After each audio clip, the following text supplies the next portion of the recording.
ഞാനിപ്പോൾ ഉള്ളത് കസാക്കിസ്ഥാനിലാണ്. കസാക്കിസ്ഥാനിലെ ഒരുപാട് ഇന്ത്യൻസ് പഠിക്കുന്ന ഒരു യൂണിവേഴ്സിറ്റിയാണ് കസാക്ക് റഷ്യൻ മെഡിക്കൽ യൂണിവേഴ്സിറ്റി, കർമു.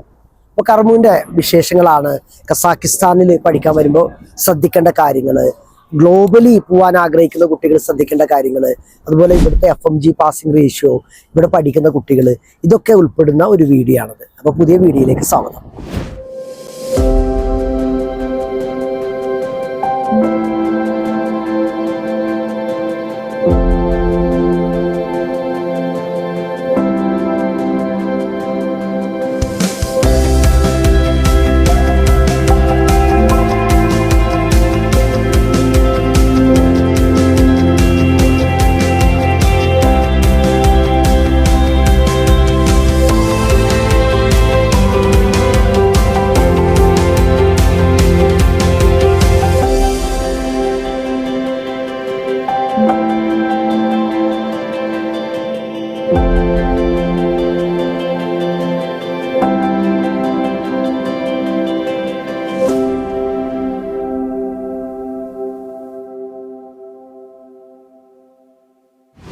വിദേശത്ത് MBBS പഠിക്കാൻ പോകുന്ന വിദ്യാർത്ഥികൾ ഏറ്റവും ആദ്യം മനസ്സിലാക്കേണ്ടത് NMC ഗൈഡ് ലൈൻസുമായി ബന്ധപ്പെട്ട മുഴുവൻ കാര്യങ്ങളാണ്.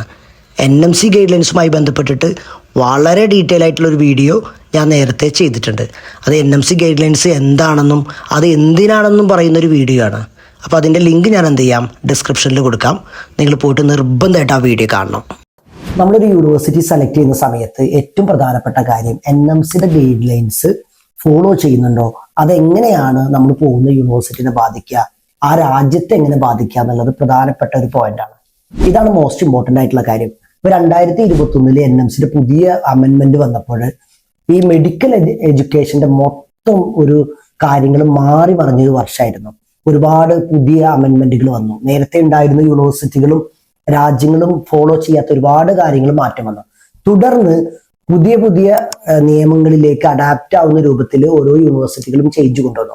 ആ ചേഞ്ചുകൾ കൃത്യമായിട്ട് എംബസിയുടെ വെബ്സൈറ്റിലൂടെയൊക്കെ നമുക്ക് മനസ്സിലാക്കാനും അത്തരം കൃത്യമായി ഫോളോ ചെയ്ത യൂണിവേഴ്സിറ്റികൾ മാത്രമേ നമുക്ക് പഠിക്കാൻ കഴിയൂ എന്നുള്ളൊരു സിറ്റുവേഷൻ വന്നു. ഉദാഹരണം പറയുകയാണെങ്കിൽ ഫിലിപ്പീൻസ് നേരത്തെ ഒരുപാട് കുട്ടികൾ പോയിട്ടുണ്ടായിരുന്നു, ഇപ്പൊ നമുക്ക് പോകാൻ കഴിയില്ല. അപ്പോൾ അതുപോലെ ചൈന നേരത്തെ ഒരുപാട് കുട്ടികൾ പോയി, എസ്പെഷ്യലി കേരളത്തിൽ നിന്നൊക്കെ ഏറ്റവും കൂടുതൽ റിസൾട്ട് ഉള്ളത് ചൈനയാണ്. പക്ഷെ പുതിയ NMCയുടെ ഗൈഡ് ലൈൻസ് വന്നപ്പോൾ കുറേ നിയമങ്ങൾ നമുക്കെതിരാണ്. അത് ഇപ്പൊ ഈ ഇടയായിട്ട് ചൈനയിലേക്ക് കുട്ടികൾ പോകുന്നില്ല. അപ്പോൾ NMCയുടെ ഗൈഡ് ലൈൻസ് നോക്കുക എന്നുള്ളത് മോസ്റ്റ് ഇമ്പോർട്ടൻ്റ് ആയിട്ടുള്ള കാര്യമാണ്. അതിൽ പ്രധാനപ്പെട്ട പോയിന്റ് ഇംഗ്ലീഷ് മീഡിയം ആണോ എന്നുള്ളത് നോക്കണം.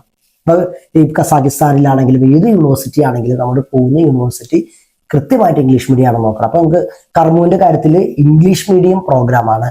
ഇതൊക്കെ എങ്ങനെയാണ് നോക്കുക വെച്ച് കഴിഞ്ഞാൽ വേൾഡ് ഡയറക്ടർ ഓഫ് മെഡിക്കൽ സ്കൂളിന്റെ ലിസ്റ്റിൽ പോയിട്ടുണ്ടെങ്കിൽ നമുക്ക് അതിൽ ലിസ്റ്റിലുണ്ടോ, അതുപോലെ നമുക്ക് ഏതാണ് മീഡിയം ഓഫ് ഇൻസ്ട്രക്ഷൻ എന്താണ്, ഈ കാര്യങ്ങൾ മനസ്സിലാക്കാം.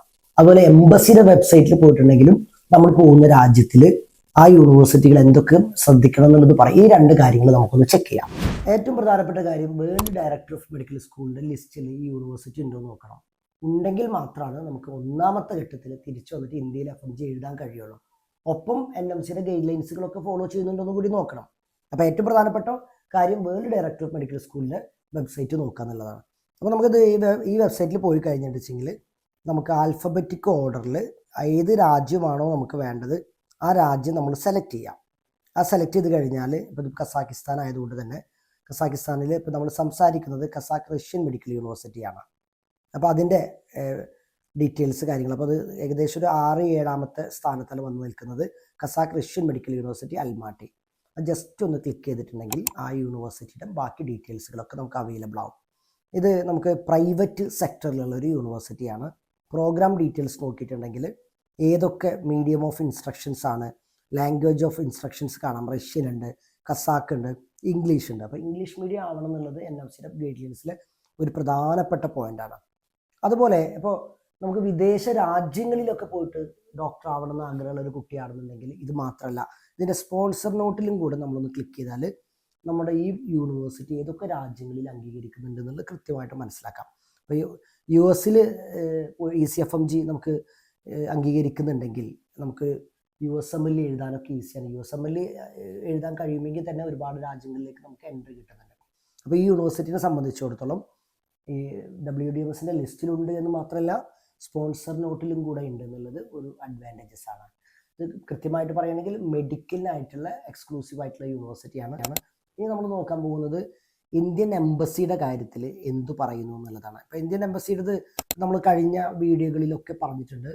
നമുക്ക് ഇന്ത്യൻ എംബസിയുടെ വെബ്സൈറ്റും കൂടെ ഒന്ന് നോക്കാം. അത് ഏത് യൂണിവേഴ്സിറ്റി ആണെങ്കിലും ഇന്ത്യൻ എംബസി പറയുന്ന പൊതുവായ കാര്യങ്ങളാണ്. അപ്പോൾ അത് മറ്റു രാജ്യങ്ങളിൽ നിന്ന് വ്യത്യസ്തമായിട്ട് NMCയുടെ ഗൈഡ് ലൈൻസ് വന്ന സാഹചര്യത്തിൽ അൽമാട്ടിയിലെ ഇന്ത്യൻ എംബസി, ഇപ്പോൾ Asthana Kazakhstan embassy of India കൃത്യമായിട്ട് നമുക്ക് ക്ലാരിറ്റി തരുന്നുണ്ട്. കുട്ടികളുടെ പഠനവുമായി ബന്ധപ്പെട്ടിട്ട് ഒന്ന് നീറ്റിൻ്റെ കാര്യങ്ങളിൽ നീറ്റ് കമ്പൽസറി ആണ്. മീഡിയം ഓഫ് ഇൻസ്ട്രക്ഷൻ്റെ കാര്യം പറയുന്നുണ്ട്. ആദ്യ സമയങ്ങളിൽ 5 വർഷത്തെ കോഴ്സായിരുന്നു, ഇൻറ്റേൺഷിപ്പ് ഓപ്ഷണൽ ആയിരുന്നു. ഇപ്പോൾ 2021 NMC ഗൈഡ് ലൈൻസ് വന്നതിൻ്റെ പശ്ചാത്തലത്തിൽ നിർബന്ധമാക്കിയിട്ടുണ്ട് 1 ഇയർ ഇൻറ്റേൺഷിപ്പ്. ഇപ്പോൾ 6 വർഷത്തെ കോഴ്സായിട്ടുണ്ട്.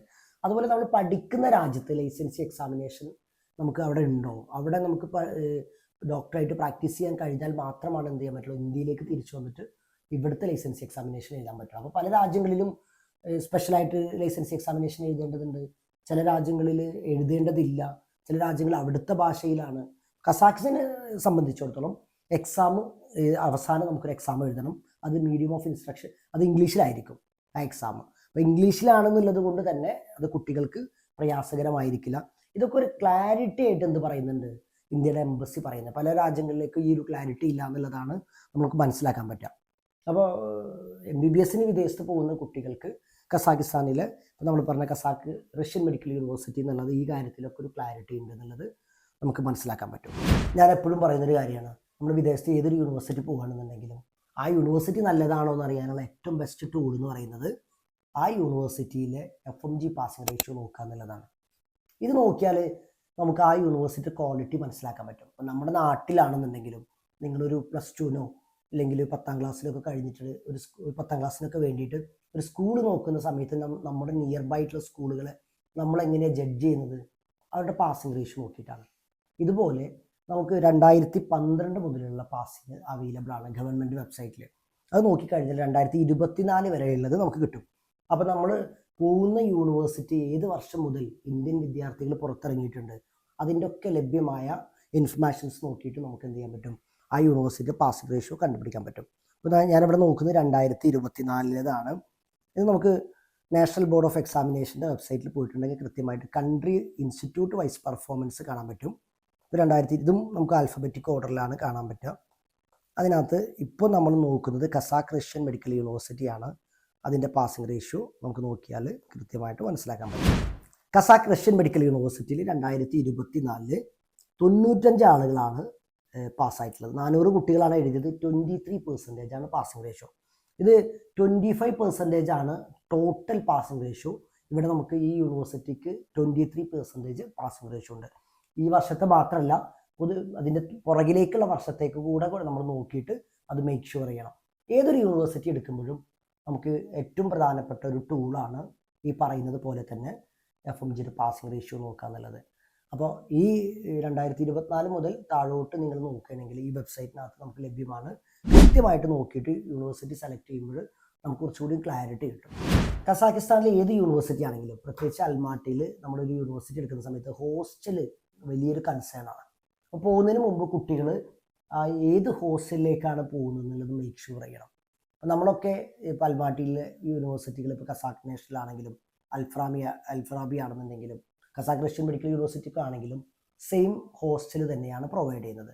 കേരളത്തിൽ നിന്നുള്ള വാർഡനും ഫുഡും കാര്യങ്ങളൊക്കെ പ്രൊവൈഡ് ചെയ്തിട്ട് 1ാമത്തെ വർഷത്തിൽ നിർബന്ധമായിട്ട് നമ്മളെപ്പോഴും കുട്ടികളെ അടുത്ത് പറയാറുണ്ട്. കാരണം ഒരു പുതിയ സ്ഥലമാണ്, അവിടെ പോയിട്ട് ഒരു പുതിയ സ്ഥലത്ത് പോയിട്ട് പെട്ടെന്ന് അപ്പാർട്ട്മെൻ്റ് ഒക്കെ എടുത്തിട്ട് അവിടുത്തെ കാര്യങ്ങൾ മനസ്സിലാക്കാനൊക്കെ ഒത്തിരി സമയമെടുക്കും. 2ാമത്തെ വർഷത്തിൽ നിങ്ങൾക്ക് ആവശ്യമെങ്കിൽ നോക്കിയിട്ട് നമ്മൾ എന്ത് ചെയ്യും, നിങ്ങൾക്ക് സ്വന്തം ഇഷ്ടപ്രകാരമൊക്കെ പോവാം. അപ്പോഴും നമ്മുടെ ഹോസ്റ്റലുകളിലൊക്കെ തുടരുന്ന ആളുകളുണ്ട്. അങ്ങനെ ഒരു ഹോസ്റ്റൽ കൊടുക്കേണ്ട ഒരു സിറ്റുവേഷൻ എന്താണെന്ന് വെച്ച് കഴിഞ്ഞാൽ പലപ്പോഴും ഈ ഹോസ്റ്റലിൽ അസംതൃപ്തരാകുന്ന കുട്ടികൾ ഇത്തരം രാജ്യങ്ങളിൽ കൂടുതലാണ്, പ്രത്യേകിച്ചും അൽമാട്ടിയിൽ. അപ്പോൾ നമ്മൾ ഏത് ഏജൻസി വഴിയാണോ പോകുന്നത് ആ ഏജൻസിയുമായി ബന്ധപ്പെട്ട ഹോസ്റ്റലുകളിലേക്കാണ് നമ്മൾ എത്തുക. ആ ഏജൻസികൾക്ക് അവിടെ ഹോസ്റ്റലുണ്ടോ, ഇനി നോർത്ത് ഇന്ത്യൻ ഹോസ്റ്റലുകളിലാണോ, ഇതൊക്കെ നോക്കിയിട്ടാണ് നമ്മൾ പ്രത്യേകിച്ച് പോകേണ്ടത്. അപ്പോൾ മലയാളികളുടെ ഒരു കമ്മ്യൂണിറ്റി ആകുമ്പോൾ എപ്പോഴും മലയാളികളുടെ ഒരു കമ്മ്യൂണിറ്റി ഉള്ള സ്ഥലങ്ങളിലേക്ക് പോകുമ്പോൾ കുറച്ചുകൂടി കംഫർട്ടായിരിക്കും. അതുകൂടെ നോക്കുന്നത് വളരെ ഉചിതമായിരിക്കും. മറ്റ് യൂണിവേഴ്സിറ്റികളിൽ നിന്ന് വ്യത്യസ്തമായിട്ട് ഇവിടെ എനിക്കൊരു ഡിഫറൻസ് തോന്നിയത്, നമുക്ക് സ്പെഷ്യൽ റിക്വസ്റ്റ് ഒക്കെ കൊടുത്താൽ ഗേൾസ് ഓൺലി ബാച്ചും ഇവിടെ അവൈലബിൾ ആണ്. അപ്പോൾ സാധാരണ യൂണിവേഴ്സിറ്റികളിൽ അങ്ങനെ കണ്ടിട്ടില്ല. അത് ആവശ്യപ്പെട്ട പ്രകാരം നമുക്ക് എന്ത് ചെയ്യാം, പർട്ടിക്കുലർലി ചില കുട്ടികൾക്കൊക്കെ അങ്ങനെ ഗേൾസ്, അത് വളരെ റെയറാണ് വരിക.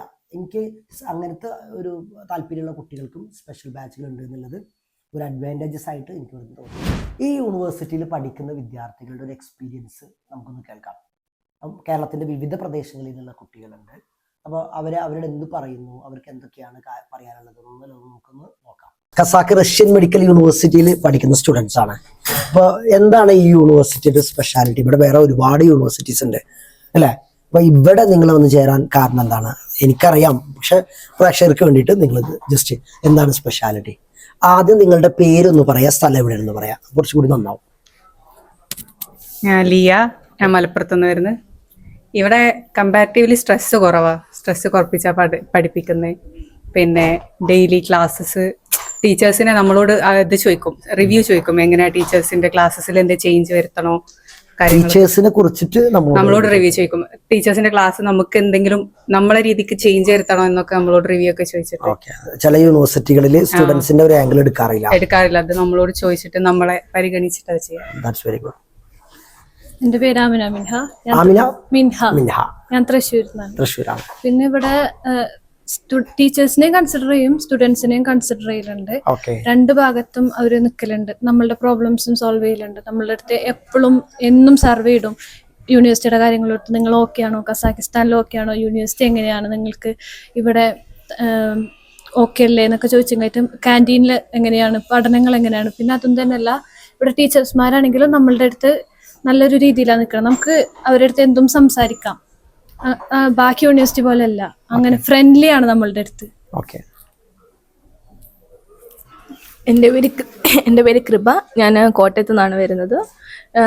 ശരിക്കും ഇവർ രണ്ടും പറഞ്ഞതുപോലെ തന്നെ നല്ല ടീച്ചേഴ്സിനോട് നമ്മളൊക്കെ എപ്പോഴും നല്ല ഫ്രണ്ട്ലി ആയിട്ട് തന്നെ സംസാരിക്കാം. അത് മാത്രമല്ല ഇവിടെ നല്ല ഫാക്കൽറ്റീസ് ഉണ്ട്. നമുക്ക് ലൈബ്രറി ഉണ്ട്, പിന്നെ സ്പോർട്സ് ഹാൾ ഉണ്ട്. നമ്മൾ മസ്റ്റായിട്ട് ഫിസിക്കൽ എഡ്യൂക്കേഷൻ ക്ലാസ്സിന് അറ്റൻഡ് ചെയ്തിരിക്കണം. അങ്ങനെയൊക്കെ കുറേ ഇതുണ്ട്. പിന്നെയെന്ന് പറഞ്ഞാൽ കുട്ടികളുടെ കാര്യം ഇവർ നന്നായിട്ട് ശ്രദ്ധിക്കും. അതാണ് മെയിൻലി നമുക്ക് പറയാനുള്ളത്. ഒരു ടൈം പോലും വേസ്റ്റ് ചെയ്യാൻ കളയാതെയാണ് ഇവരുടെ ഷെഡ്യൂളും ടൈമിങ്ങും എല്ലാം. ഓൾ ടൈം നമുക്ക് സ്റ്റഡി പ്രിപ്പറേഷൻ, നമ്മുടെ ഒരു ഫുൾ ഡേ പോകാതെ അവർ ഹെൽപ്പ് ചെയ്തിട്ടുള്ള നല്ലൊരു ഷെഡ്യൂളാണ് തന്നിരിക്കുന്നത്.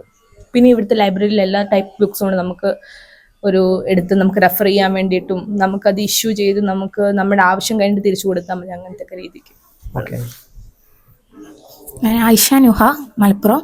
ഇവരൊക്കെ പറഞ്ഞ പോലെ തന്നെ ഇവിടുത്തെ മെയിൻ സ്പെഷ്യാലിറ്റി ഇവിടുത്തെ ടീച്ചേഴ്സ്മാരാണ്. എല്ലാവരും ഭയങ്കര ഫ്രണ്ട്ലിയാണ്. നമുക്ക് എന്തും പറയാം. നമുക്ക് നമ്മളെ സങ്കടം ഇതൊക്കെ പറയാൻ ഇവിടെ വേറെ ടീച്ചർ ഉണ്ട്, സൈക്കോളജിസ്റ്റ് ഉണ്ട്. നമുക്ക് എപ്പോ വേണമെങ്കിലും പോകാം. മോർണിംഗ് ടു ഈവനിങ് വരെ നമുക്ക് നമ്മളെ എന്ത് സങ്കടം പോയി പറയാൻ പറ്റും. അതുകൊണ്ട് നമുക്ക് മെന്റലി നല്ല സപ്പോർട്ടാണ് ഇവിടുന്ന്.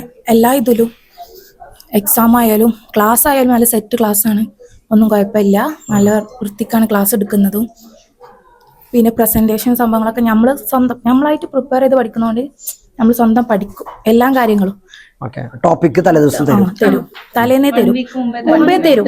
എന്നിട്ട് പ്രസന്റ് ചെയ്തിട്ട് നമ്മൾ അതിനെ കുറിച്ച് സ്റ്റഡി ചെയ്തിട്ട് നമ്മള് 100 മാർക്ക് വരും. എത്ര മാർക്ക് മിനിമം വേണം? 50 വേണം. 50 ഉണ്ടായാലേ ഞങ്ങൾക്ക് എക്സാം എഴുതാൻ പറ്റുള്ളൂ. മിഡ് ടേം എഴുതാൻ പറ്റൂ. പിന്നെ മിഡ് ടേമില് 2 മിഡ് ടേംസ് ഉണ്ടാവും. ആ 2 മിഡ് ടേംസും പാസ്സായാലേ നമുക്ക് സെമസ്റ്റർ എഴുതാൻ പറ്റുള്ളൂ.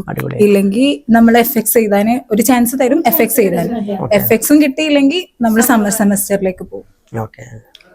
പിന്നെ കമ്പാരിറ്റീവ്ലി ഫീ കുറവാണ് ബാക്കി യൂണിവേഴ്സിറ്റിനെ വെച്ച് നോക്കുമ്പോൾ. കേരളത്തിൽ നിന്നുള്ള കുട്ടികൾ താരതമ്യേന കുറവാണ് ഇവിടെ. പക്ഷെ ഇന്ത്യൻസ് ഒരുപാട് പഠിക്കുന്നുണ്ട്. ഇന്ത്യൻ സ്റ്റുഡന്റ് കേരളത്തിൽ നിന്നുള്ള കുട്ടികൾ പഠിച്ച് പാസ്സായിട്ടുണ്ട്. 80% FMG പാസ് റേഷ്യോ, വളരെ നല്ല പാസ് റേഷ്യോ ഉള്ള യൂണിവേഴ്സിറ്റിയാണ്. പിന്നെ ഓൾറെഡി ഇന്ത്യക്കാർ ഒരുപാട് പഠിക്കുന്നുണ്ട്, നിലവിൽ ഒരുപാട് വർഷമായിട്ട് പഠിക്കുന്നത്. മെഡിക്കൽ യൂണിവേഴ്സിറ്റി കൂടിയാണെന്നുള്ളതാണ് അതിൻ്റെ വേറെ ബ്രാഞ്ചസ് ഇല്ല, ഓൺലി മെഡിക്കൽ മാത്രമാണ്. അപ്പോൾ ഇതാണ് നമ്മുടെ കർമ്മൂനെ കുറിച്ചിട്ടുള്ള ഡീറ്റെയിൽസ്. കൂടുതൽ കാഴ്ചകളിലേക്ക് നമുക്ക് പോവാം.